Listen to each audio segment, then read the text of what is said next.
Hi, everybody. Hi. Welcome, Kim, to the show. Hi, Um, Gail.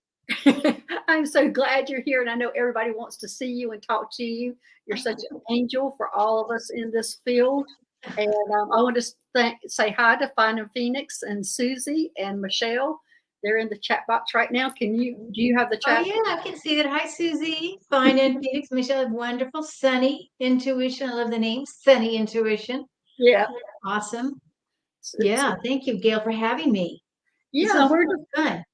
and what we're going to do today is what I thought is we would like to know a little bit more about our readers, their backgrounds, how they got there, how they became who they are. And a lot of us don't have the same journey. We all have kind of different journeys and different timing. I mean, mine didn't start till 2020. So I'm a newbie to it all. And of course, I mean, I was able to talk to the people who had passed, but not like I can now. So, but anyway, I wanted to just start off with a few questions, if that's okay with you. I think our listeners. Wonderful. I'm going to pull up a little bit here, and if y'all have questions that y'all want to ask her about just little things that we just don't know, that's fine. Just go ahead and chime in. But I'm going to start off with a few questions if you're ready. Ready? Okay, I'm ready. Well, sure. Let's start off with were you born? Oh, my. Okay. I was born in Oklahoma City. I lived there until I was 5. I will tell you that I had very young parents. And so we spent a lot of time with my grandparents there. And my grandparents, even another passed on, of course, high alphanumeric one. But they are very much part of my life. They were pretty much my saviors, honestly. So yes, I was born in Oklahoma City, lived there till I was 5, moved around many, many places, Michigan several times, New Jersey, Washington State, Arizona, Colorado, Tennessee, Oregon. You were in the military? Your father? No, my dad worked for Ford Motor Company. Okay. And he was back then in those days, that was just, what you do. I think I was in 13 schools from kindergarten through high school. Wow. Yeah. Yeah. So, so how'd not ideal. So how'd you end up where you're at now? Okay, well, good question, Gail. Might be a little too personal. It's usually a man. It's usually the answer. No, not a man. Well, the man, isn't that funny? No, my son sort of, but I was living in Oregon for 21 years, which was the longest I've lived anywhere. So I actually feel I'm more Oregonian than maybe anything else. But the second other, I lived in Tennessee a while, and then I lived in Texas. Tennessee, Texas, and Oregon are probably my main ones. The longest, so 21 and 8 years and 8 years. Anyway, I ended up junior high school in Texas, in Houston.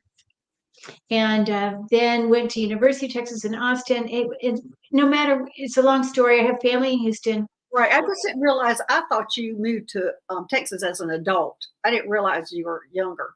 Well, I had lived here back in teenage years, in early 20s. Okay. But then my family's still here. A lot of my family, not all. I mean, my daughter's in Oregon. Okay. So that, oh my gosh, that's a heartbreak. Really, I'm Cancer.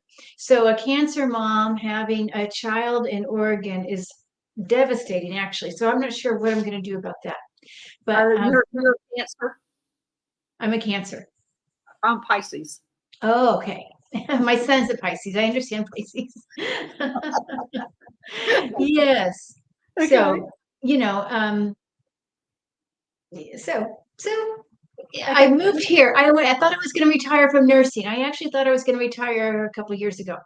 Okay. But I ended up, it's a long story, and I didn't. Well, you can tiptoe out of nursing, whereas you don't ever have to fully retire if you don't want to, because you can tiptoe in it and do whatever you want to, or go in whatever. So nurses do tend to have I think a long drawn out, exit, because you can cut down your hours. You can work an easier area, or, there's all sorts of things that you're very creative, in nursing. So, Yes, yeah. And I pretty much, just down to like 3 days a month now. okay. They're long days. Some days are 15-hour days. So, Ooh, wow. Yeah. Tiptoeing out.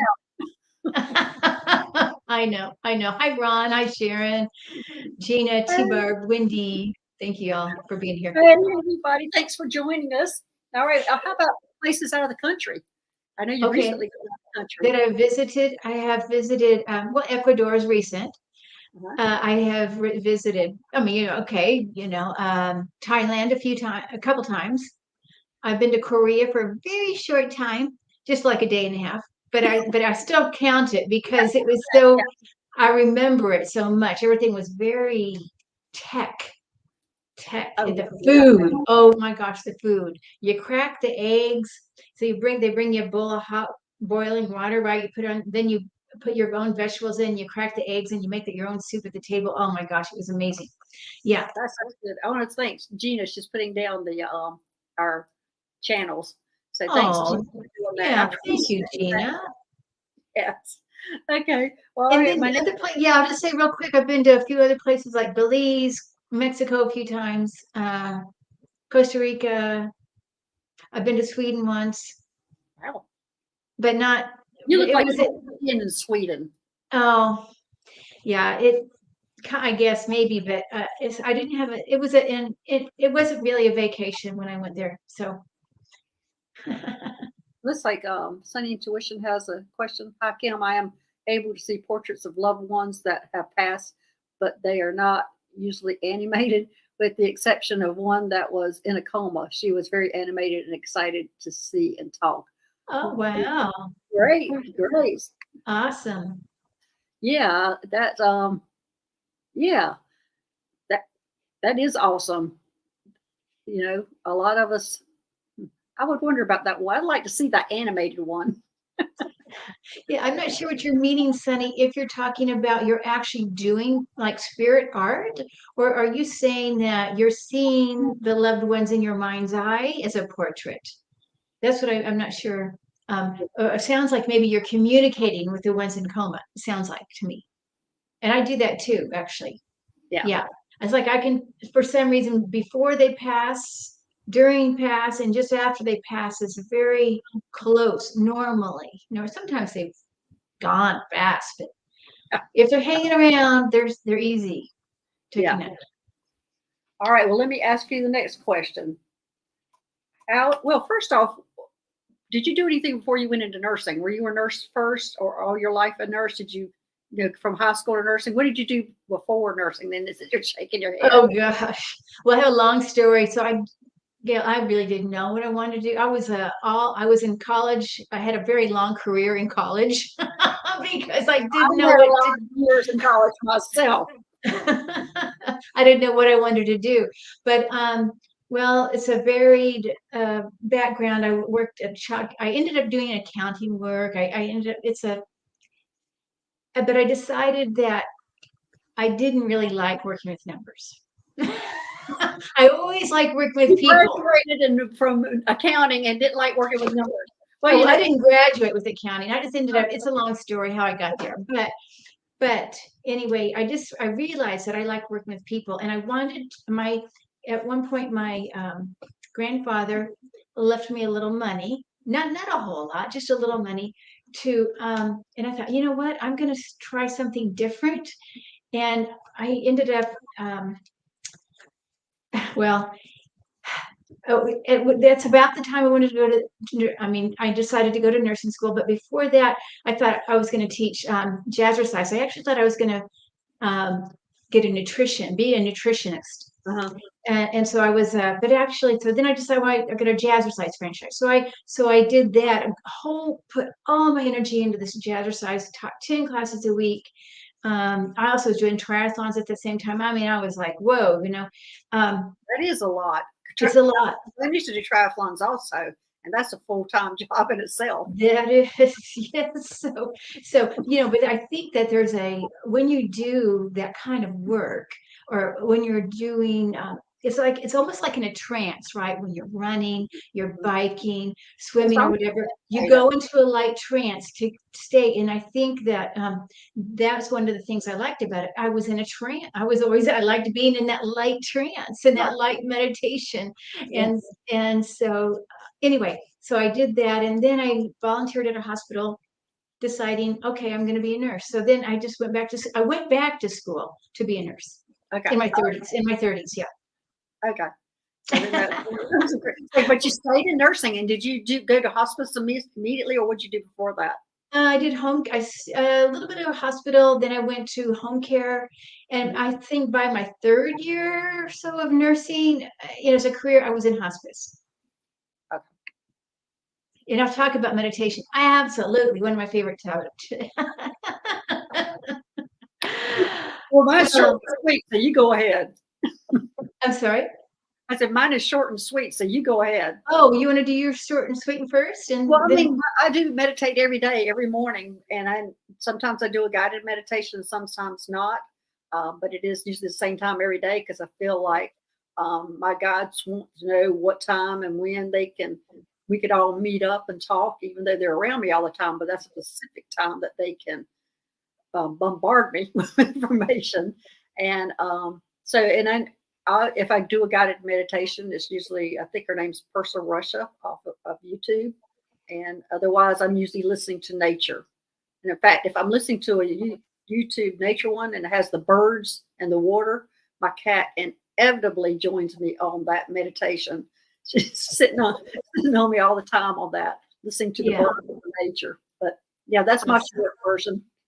Yeah. Well, I was just going to tell you that in meditation, I mean, I've done a lot of different kinds throughout the years. And I guess I'm going to say when I was 16, I went to yoga, and I was a kid still, but everybody else was ancient, at least 30.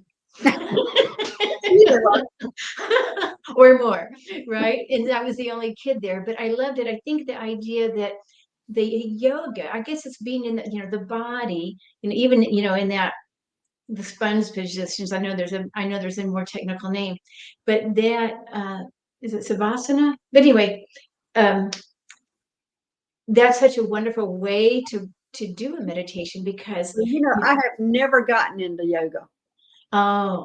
Oh my God. I've always been the one that has to be moving. And the fact that I probably could do it now, but when I was younger, I would get so bored trying to do that. Oh, yeah. I really picked it back up. I'd go, oh my gosh. And then, but this is when I was doing triathlons and stuff. And, and you're always moving and moving and moving. Yeah. Also, when I go in meditation, I'm also immediately going out in nature and walking. And I feel like I stay in that meditative state all the way, because I feel like my guides are still talking to me all the way through the trails. Yes. Right. Yeah, that happens to me too. And I remember when I was in college, I took an East-West religion class. And I went, for some reason, the teacher had us over at his house. And I remember he had those beads, the hanging beads. Yeah. I remember that. And you could go through, and then there was incense burning, and like he was meditating, like that might have scared me. That was just like an eye-opening. And I felt like I was floating after that. I would be floating. I was walking down campus like I'm floating. So that was my early experience with meditation. Then when I was in I guess in 1980s, I learned with a Methodist minister who was a runner, and I was a runner, and I thought, and he gave us a challenge. He said, before you do anything in the morning, even before you put your running shoes on, sit there for 20 minutes and just read something positive. He wanted us to read something from the Bible, just read something, and then meditate on that for 20 minutes. And that actually changed. I realized that, wow, that was big. I just realized it changed my whole attitude, because I was having, that year was, I remember this was in about 1983. At that point, we had to have bankruptcy. My ex-husband broke his neck, paralyzed. I mean, my dog jumped the fence, got hit by a car. My grandmother died. Like, everything happened that year. you know. And so when I found then that this minister was saying, hey, before you even put your running shoes on, just sit there for 20 minutes. I wish somebody had told me that, because my whole world opened up when I started meditating. I mean, my Yeah. whole world did. So Yes. I was, you know, a lot younger when I Yes. started meditating. Yes, yes. And then, so that was an eye opener. And then I learned centering prayer, which is a mystical Christian meditation. You can look at it online. It's a easy, you just use a word, you come back to the word, come back to the word, come back to the word. And it's called centering because you center in your heart. And I just finished teaching a meditation sampler class, and we talked about centering prayer.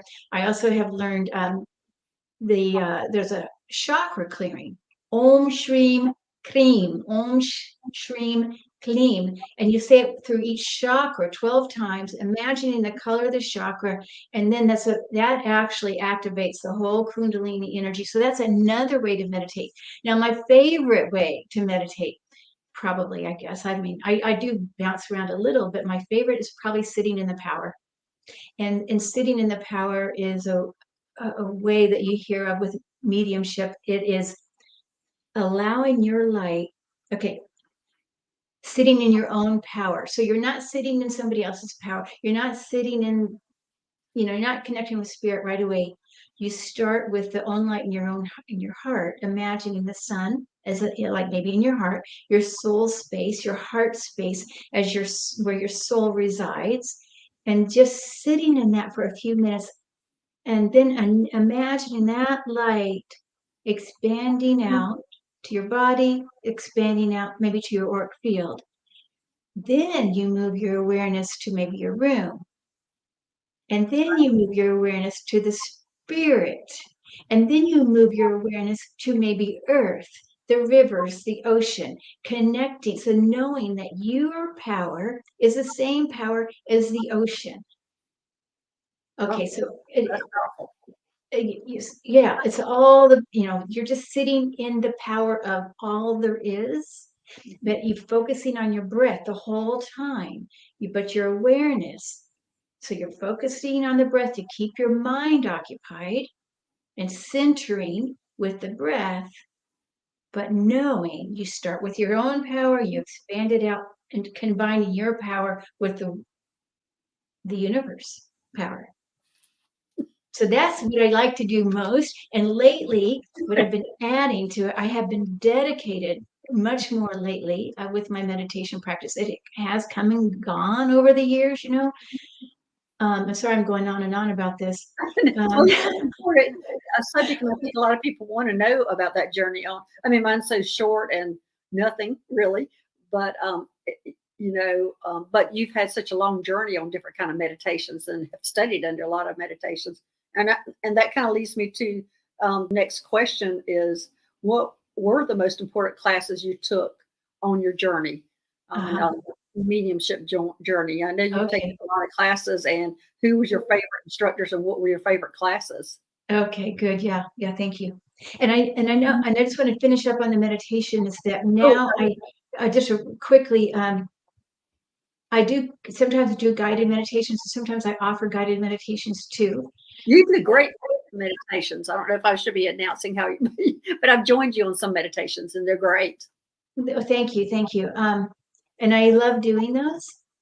And I continue to do more. And now I'm working a little bit more. I want to work more into trance. So that's my new. I will say that it's not my. I wouldn't call it a gift that I have. It's not natural to let go, totally let go, but it's not about right. To letting go is hard. It is hard. I'm not sure I would be. Is that what the trance does? Is letting go? Well, kind of. Yeah, you sort of have to surrender to spirit in a way, and I just got this message today. It's not about letting somebody take over your body, a spirit, no matter how wonderful the spirit is, right? It's not about that. Me as somebody coming in and being, that's where my boundaries have been way in the beginning. You're not right. I'm not sharing my life with anybody. Right. So it's about, though, bringing your soul to their soul, elevating your soul to their soul so that you can meet and blend, not necessarily, they're not taking over, but blending with the spirit. So anyway, I'm working on that now a little more. And I will have to say something, this is so exciting to me, because I know some people like you, I think, and then Susan Lynn, they talk about, just having chit chats with their guides. And, I mean, I feel spirit. I don't always have chit. I mean, I'm just not very clairaudient. But I do get nudges. I mean, like today when I was on my walk, I saw a butterfly and I knew the message was, don't overcommit. You need to settle down. I don't know how I knew that butterfly was telling me that, but I knew it came from my grandmother, right? My grandmother, who comes in with butterflies. I knew that's what she's saying. Okay, so no, I don't know where I was going with all this, but That's okay. It's so interesting. I mean, you could talk on forever, but again, let me go repeat this question. What were the most important classes you took on your journey? Who were your most important? Okay. Wow. I've taken so many. There's been so many, and I want to just say that I'm one of these people who I'm a seeker. It's I spent a lot of time in college. I love, if you put a book in my hand and I just am just so excited to learn. So so the most important, I would say, if I had to pick anything hands down, it would be energy medicine. Okay. And how did you start with Reiki, or did you start with something else? No, I did not start with Reiki.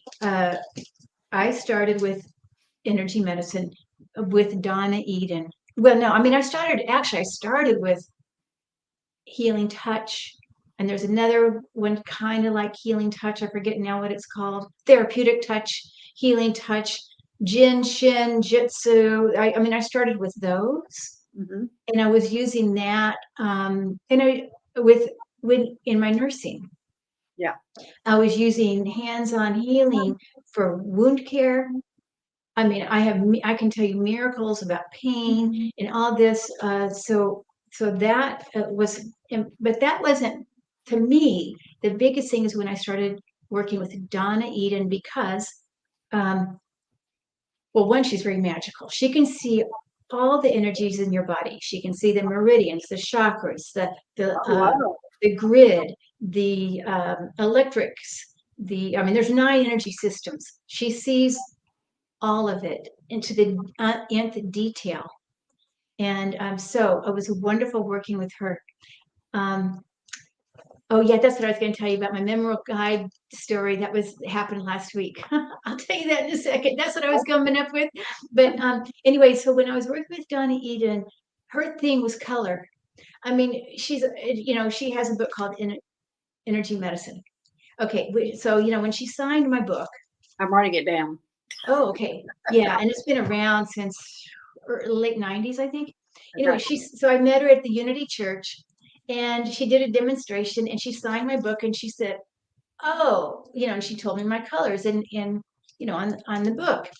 And I just was fascinated. Oh, those are my colors. And she was doing this for everybody, telling them their colors. And then I remember I was at a conference with her, and she was looking up, like, my colors were like probably 30 feet high, and she was just talking about that. And so she's quite amazing. She still teaches. She's in her mid 70s, I think, maybe 77. And so that was my journey to colors. But my most significant class that I had, that was this big opening, this was Donna Eden. We were in Santa Fe, New Mexico. And there was a group of us, about 300 people. And we were doing a chakra clearing. And it was at the end of the 5-day workshop. It's called a 5-day. And I had been so ready for this. I knew everything already. What we had learned in there, I already knew. It wasn't like I was learning anything, but it was just the experience. And so when we were doing the chakra clearing, and all of a sudden, I opened my eyes, and everything had color. Oh, really? Yeah. It's like, oh my gosh. So my eyes opened to color. Now that didn't last. It only lasted a few days. but it was really intense for that one day. And then it was after that, then everything was vibrating, like, so, and the color was so thick that right after that, I couldn't see people's faces. The color, I couldn't even tell whose color was whose. And then like the lights coming out of your third eye, you move your head like a car light, anyway, that was the most profound experience, I'd say. But I would say so. If I came out like that and see no colors like that, I would love to be able to see colors like that. I work with colors all the time. Yes, it's unusual. It's more knowing what colors I need to know. I feel like I'm being fed the information all the time. Like, this is what color needs to be done here. This is what color needs to be done here. Yes. I don't necessarily see it like you do, where you can draw portraits of things, but I do know what colors I'm supposed to work with. Yes. And nowadays, I don't always see objectively now. Okay. No. I usually, it's a knowing for me mostly, but sometimes it is objective, or I put them together. Mm-hmm. A knowing, a feeling, usually. Okay. Yes. All right. Well, let me see what my next question is. Let's see. Okay. How have your skills affected your nursing? And you were just starting to talk about that with your help working with the wounds and healing some of the wounds. But I think a big discussion is both of us, both being nursing background, what do we see the future with energy and I think they're already having energy healers in hospitals in different countries now. We just haven't started. Do you know which countries those are? No, but they do it here too. They used to do it more, maybe even. Okay, so they have started doing it here. Yeah, years ago. Even when I started hospice, they were doing. It's called Healing Touch for Nurses. Okay, because that's an accredited program just for nurses. I think other people can take it, but that allows you. It's more. Because I haven't seen it in South Carolina. Okay. It's different than Reiki, it's a little more detailed. Right. It's in between. No, it's actually much more intensive than Reiki. Mm-hmm. And it's much more energy systems. And there's like 12 levels. It's not just 3 levels, Reiki's 3 levels. Mm-hmm. So, but it's not as detail oriented to say the Eden energy medicine. Like Eden energy medicine, you learn the meridians, you learn all the systems much more detailed, and you learn where the meridian points are and all that. So, but healing touches. You've never taken that class then? Which one? The healing hands. Yes, I have taken that. Okay. Yeah, I took like up to level 4. Okay. But, did you go in the hospitals and use it professionally? No, because I was doing hospice already then, and I was using it in hospice. Yeah. So I didn't go to the hospital because I was already busy with my job. Well, I can tell you, both my parents, we used hospice, and hospice is just wonderful, during that time. So much full of information and caring, and, my experiences with hospice has been unbelievably wonderful. Their hospice nurses are amazing. So, of course, I know you're amazing, Kim, as a hospice nurse. You're so fun. Okay. All right. My next question. When and why did you start teaching classes? Mm-hmm. Okay. When and why? Let's see. Well, I started teaching jazzercise, right? I used to teach country western dance back when I was in college. When I learned to dance, and I was not a dancer when I was a kid, like, I don't know, I just love it. I don't know, I just like teaching. So yeah, then I was teaching that. Then let's see what else I was teaching. I don't know. A few years ago, when for metaphysical stuff, I started teaching small workshops. I would do some online. I was actually a substitute teacher for one of my teachers. And or an assistant or a substitute, that kind of a thing. And then a few years, I don't know, maybe 3 years ago, I started doing workshops in person. Actually, no, I take that back. I was doing workshops in person in Portland, Oregon, oh gosh, I don't know, 5 or 6 years ago, let's just say. Well, I mean, you're super busy because you're doing your medium, you're doing readings, you're doing Yeah. hospice nursing, you're Mhm. teaching. I mean, Mhm. your plate's pretty full with everything. I know. Yes, that's why I keep getting the message. The butterfly showed up. I know, I know. I need a, and I still, the thing is, I have ideas that I'm one of these people that I have the idea and I just want to get it done. I just am Right. excited, just like I'm excited to learn. I'm excited to teach. I want to get it done and, just get it done. And I don't, maybe I'm not afraid, Right. I guess maybe I'm a little brave. I don't know. So, Well, that's good. I'm glad you're doing that. You want to answer the question now on Finding Phoenix? What are your most memorable experiences with your guides, angels, or ETs? Which yeah. I would be like, I don't know which one would be my most memorable. There's so many of them.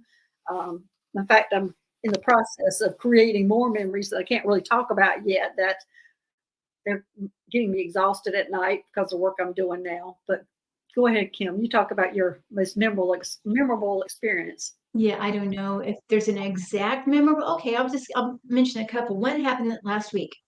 I was teaching color class, and all of a sudden, now see, I mean, of course, I know my guides are around. I talk to my guides all the time and everything, but this was so exciting because it was so.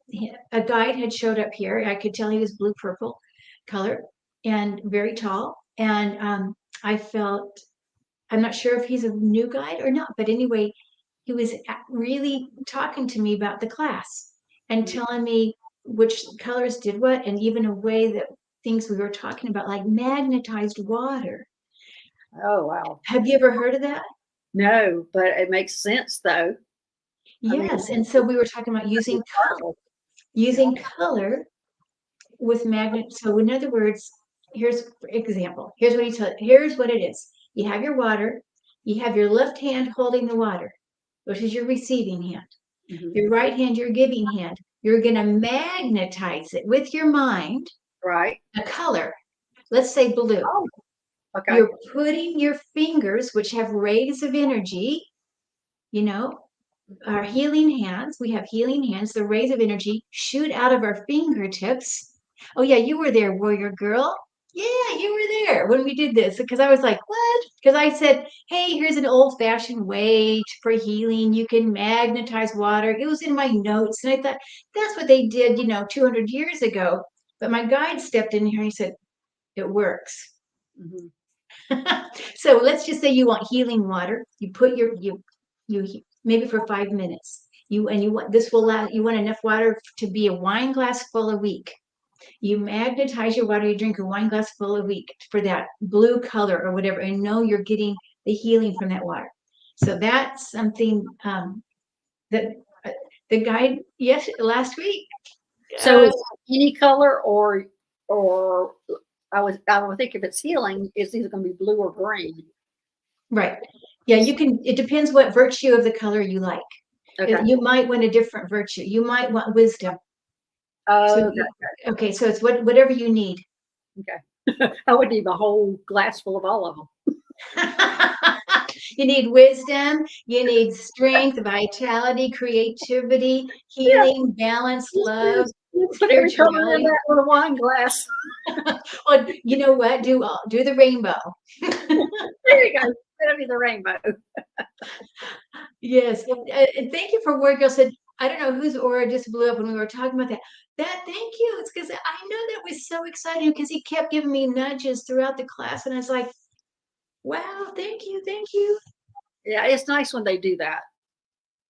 But yeah. It's most of the time. Sometimes it's not so nice when they tell you to quit eating something. Oh, see, I don't have, well, I don't really get that. Yeah. That doesn't happen to me. So I don't know. Because I always eat so good. Not really.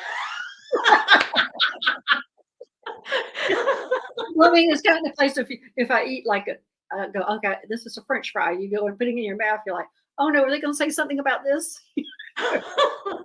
Yeah. They don't. But I mean, it's just usually the sugar for me because that's my weakness. Sugar. Well, see, when I know that you're doing the no sugar, no coffee, no alcohol, and Yeah, I think, wow, that's a challenge. it is a challenge, Um, but it's not forever. It's just for a okay, certain amount of time, and it okay, would be more. It is a challenge, but it would be more of a challenge if I thought this was permanent. But it's not permanent. Usually, it's uh-huh. for a reason, and then like right now, they're easing up on me on that.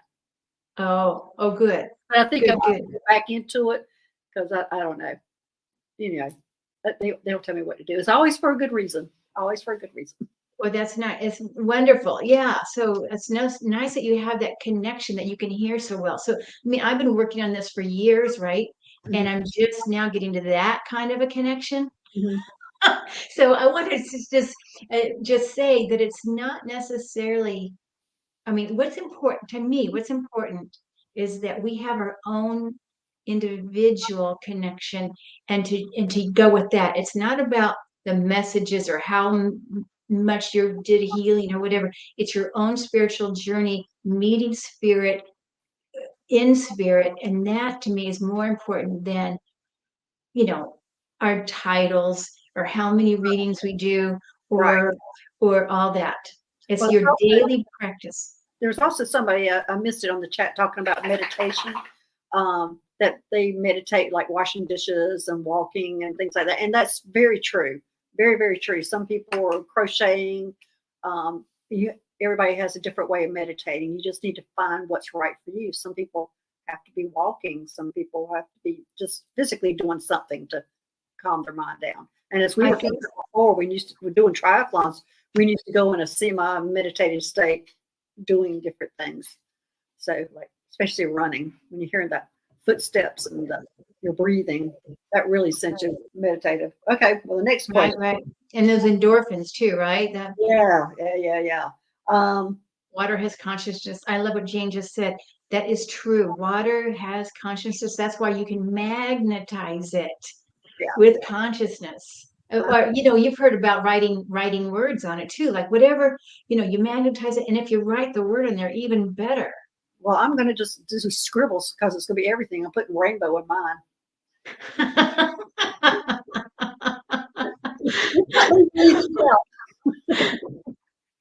So, but yeah, let's see. What's that? Is James saying about water having consciousness? Be outside in all elements, long showers, walks perfectly, hear trees. They're saying even in 5D, we will have to find our center and choose our high vibration. Yes, I love to walk in the rain. I used to love to run in the rain, So, um, yeah. Ditto. I love walking and running in the rain. I was never one of those fair weather people that exercise. Well, you couldn't be doing triathlons. You had to figure out. You had to do it all. Okay, so what was the first class you taught? First class I ever taught, Taught. Mm-hmm. probably psychic development. Oh, I Well, mean, talking in the metaphysical world, not just not like not dance. not dance. Not dance. Psychic. Me. Okay. So how long ago was that? I'm gonna say, let's see here, around 2013. Okay. And the next question I had on here was how'd you start in color, which you kind of told us about that seminar. Um, and okay, when did you start leading the classes you're doing now? And go ahead and give us a list of the classes you're having now. I know you've got one coming up with Susan Lynn, and you've got quite a few. I mean, I've taken quite a few of your classes, and they're wonderful. So give us a rundown on what you're. Okay, yeah, I don't have that. Well, the main one that's coming up is with Susan Lynn coming. It's gonna start. I can't remember when it's gonna start. In the week or two. Okay, it's on Thursdays, and it's about the ascension. We're going to do 5 topics. One is, I know, on meditation. We're going to talk about healing. And Susan Lynn and I are going to split it up. I'm going to do meditation and healing. She's going to talk about manifestation and her guides. And we're also going to do one on the afterlife. And so on the afterlife, on the last class, we will also do some audience readings, do a mediumship dim, and maybe talk about signs from heaven and that sort of thing. So that's what I know coming up. And that is a class is not a psychic development class. It's not where you go and break up rooms and practice. It's going to be more we are discussing, and then we might do some group practice, but we're not doing breakout rooms, if that makes sense. So what are they to get out of this class? Yeah, it's good for people who are kind of new to metaphysics. It would be a good starting class because it's kind of an introduction. What is meditation? What is healing? What's a miracle? Oh, that's a needed class, because most of the time people are having to jump into a mediumship class and they're not ready to go into a breakout room. You know, they're like deer in headlights. Well, I kind of was myself. Right. No, it's going to be more I would call it introduction to these concepts. That's great. Yeah. And so then after that, though, as much as I love mediumship, and I do continue to learn myself, constant. Oh my gosh, I think that's why I haven't done as many YouTube videos. I'm in a mentoring program. I have homework. I have videos to watch. I have books to read. You have a lot to do. Now, there was one up here I missed about, you want to see I had one start also. Oh yeah, about the crocheting. I got that one. Okay. Yeah, and I'm going to have a mediumship class too. A mediumship class coming up in April, and it's going to be a mixed level. And we are going to talk about, or it's going to be 4 weeks. One time of the week we're going to meet and do a lesson and some practice, and then one time we're going to do just practice for an hour. So we meet twice a week, and we're going to work on symbology, getting the message, evidence, and using the clairs and mediumship. Oh, good. Kelly's saying she'll be joining that. Who said that? Kelly? Oh, good. Which one is she joining? I don't know. Which one are you joining? Probably the Ascension one of it. Because I haven't even posted the mediumship one. Oh, yeah. Okay. Probably because I'm trying to find who I got. Oh, there it is. A starfish. I saw my gray guide with my eyes closed, which that's wonderful that you were able to see your guide. That's what I was looking for because I knew I saw it. Because I'm a little shaky on all this technology. In fact, I haven't even figured out how to do the 2 people banner. I was almost called you to say, how do I get both of our pictures up there, to make the announcement? You don't know how to do it either. Well, that means Susie's the one that helps me technology-wise. I'll be calling her we'll have to walk through it. We figure it out. Well, it goes on. This is going to automatically be posted on YouTube. You don't have to do anything. Well, to make the announcement. You see those really nice things that people do, these 2 people, nice, and banners and all, and I'm going, oh. Well, I'm not the one to ask, sorry. Okay. Well, I'm certainly not one to ask. But I'm glad you're seeing your guide, Starfish, because your gray guide, that's wonderful that they'll be able to help you, and you'll be able to start a conversation with that too. So that's great. So, all right, let me see. Well, we were talking about. I wanted to talk a little bit about the future of nursing in metaphysical world, and not knowing that it had already started. It just hadn't started in South Carolina. And I knew it was in other countries. I knew they were pulling people in other countries, and I didn't realize we were already having it here in the United States, which I think is wonderful. And so the future of all that, I think, is endless of what's going to happen. What about you? What do you think the future is? Yeah, and I think it was stopped a bit because of COVID for the 2 years, right? Right. But it's just now they're starting to open up. I mean, and hospice has been there in hospice. So that hasn't stopped except during COVID. No more. Okay, Kelly, right. I mean, it's up to you, Kelly, but probably it may be a little basic for you. Sorry to say. I mean, Kelly, the way she's talking, well, you never know what information you'll get from a class.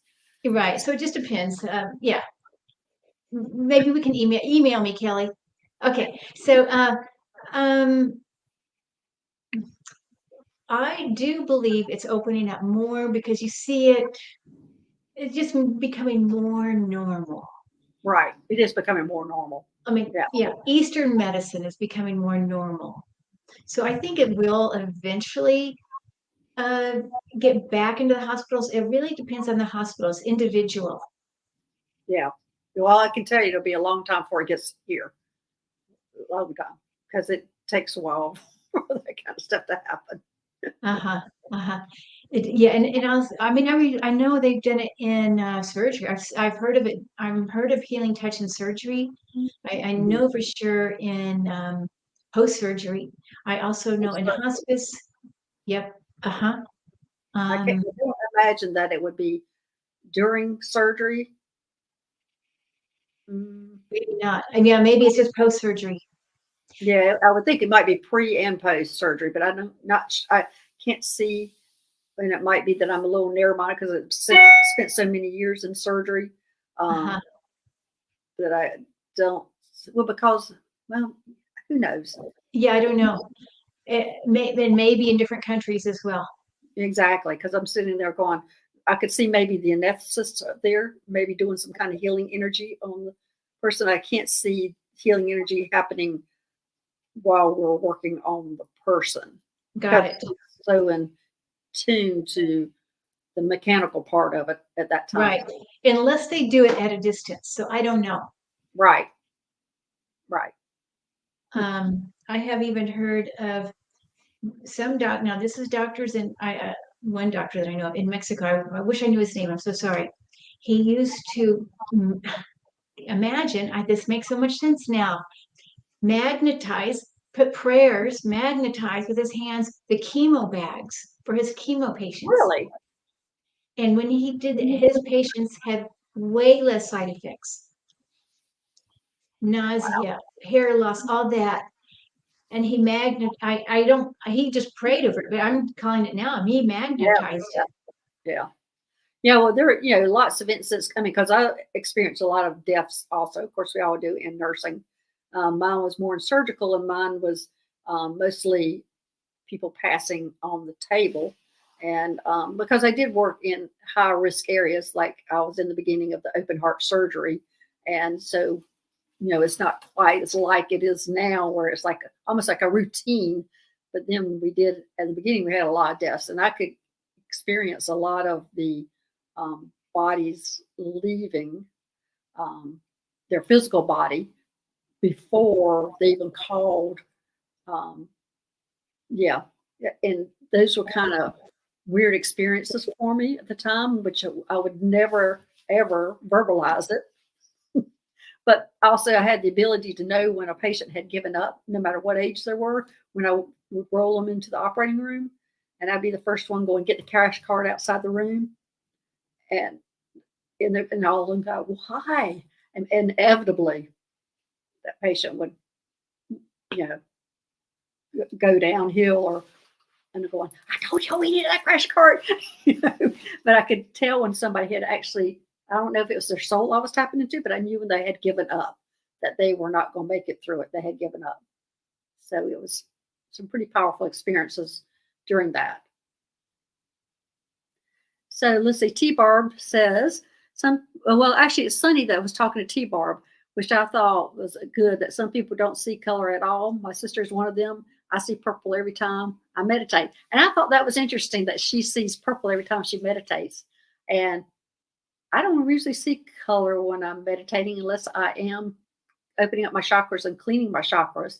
Like when I'm cleaning my chakras, and also when I'm cleaning somebody else's chakras, I envision white light coming in and it's sudsy and it's cleaning that chakra. And you can see the person going against the glass. And then we send in the color of the chakra after that. That's how my cleansing of the chakras. And that's the only time I really see color like that. How about you when you meditate?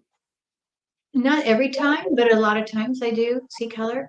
And I will often see the purple or blue or magenta often, but it's when I get into the deeper state, when I see those colors, I know then that's where I want to be. Right. And that's where I try to stay. And I find that when I am meditating and I'm breathing through my crown and third eye mostly, focusing here, that's when I see the colors. I know when somebody else said they see green, really, everybody is so different. So I had a friend, every time when he would meditate, he would see green. And he happened to have a green auric field, and he was Oh, a really? green life color. So I have a feeling that since he was seeing green, well, I mean, I don't know for sure. I don't know.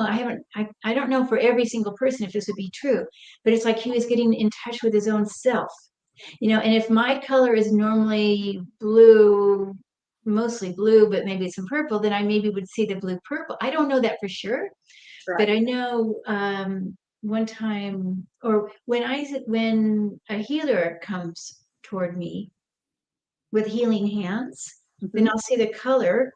And I don't know if it's a color coming from them, but start seeing colors then too. Okay. And I'll see it around my I mean, third eye. your whole life is just color, which I'm envious for you seeing through all those colors in your eyes. It's I wish it was like that all the time, but it's really not. It's just, yeah, it's special moments, right? okay. And we all, though, have our ways. So, maybe that works for me, but see, I don't hear a lot like you hear a lot. See, everybody is so different. Yeah, everybody is different.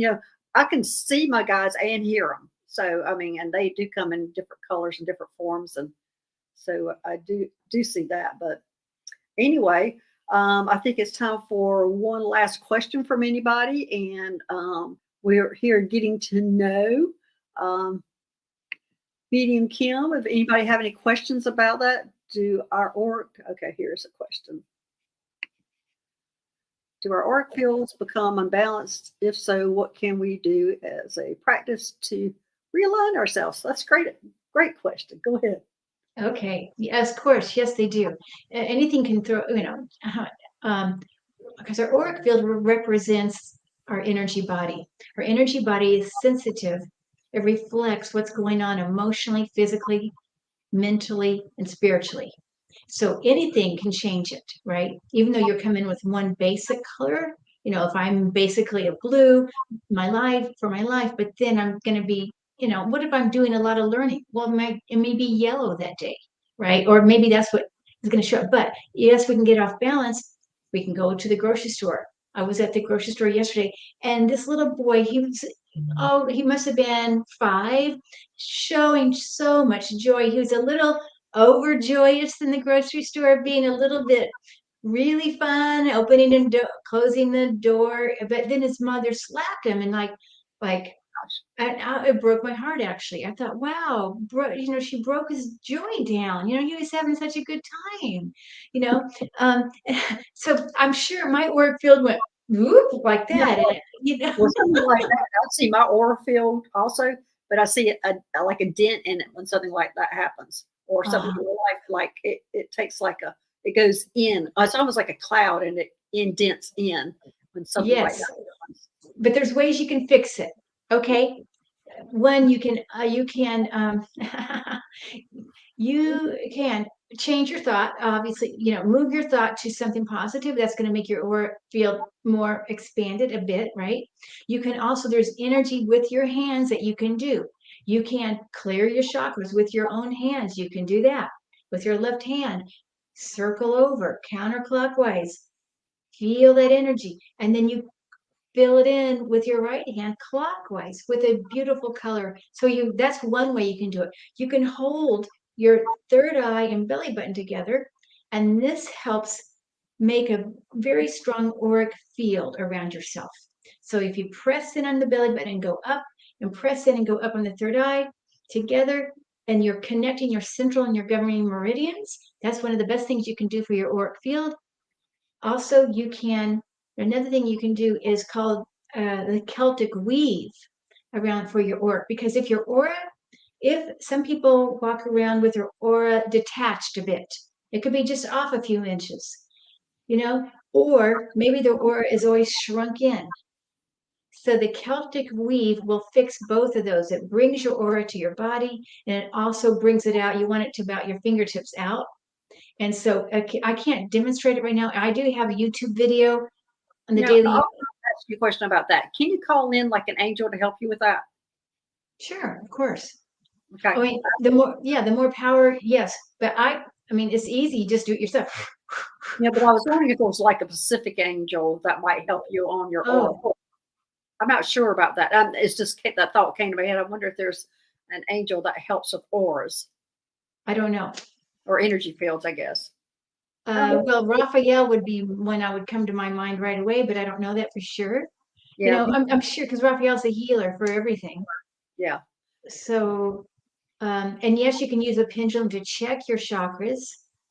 Okay, good. I said that the other day I was on with Nancy Jean, and I was telling her, I said, I use my pendulum to check my chakras if they're open or closed. And she's going, she said she wasn't physically able to do that. And I started laughing at her. I don't know. Anyway, yeah, that's how I've used my pendulums too.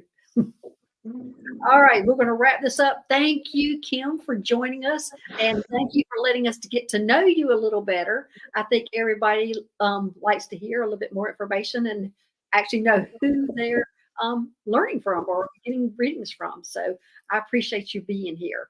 Thank you so much. Thank you, everyone, for joining us, and we will see y'all later. Thank you, and yeah, bye-bye. you guys. Great to see you. I'm going to be on live on Thursday evening this week. Okay, all right, bye-bye. Bye-bye.